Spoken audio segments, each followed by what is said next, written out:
గతంలో పని కావాలంటే ఫామ్ హౌస్కు పోవాల్సి ఉండే, కానీ ఇప్పుడు ఆ విధానం మార్చినాం.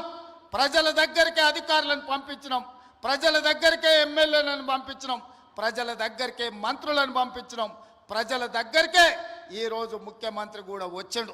ప్రజలే రాజులు, ప్రజలే పాలకులు. ప్రజల దగ్గరికి ప్రభుత్వ అధికారులైనా మంత్రులైన ముఖ్యమంత్రులైన ప్రజల దగ్గరికి వెళ్ళాల్సిందే, ప్రజల ముందు నిలబడాల్సిందే అని మన ప్రభుత్వం వచ్చినాక మార్పు తీసుకొచ్చినాం.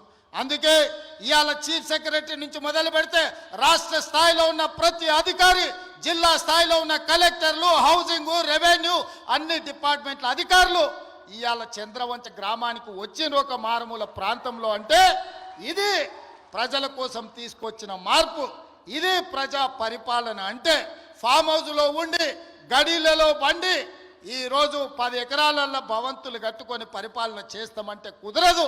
ప్రజల దగ్గరికి వెళ్ళాల్సిందే, ప్రజలు అడుగుతారు, ప్రజలు కడుగుతారు, ప్రజలకు జవాబు చెప్పాల్సిందే అని చెప్పి ఇవాళ ప్రభుత్వాన్ని ప్రజల దగ్గరికి పంపించినాం.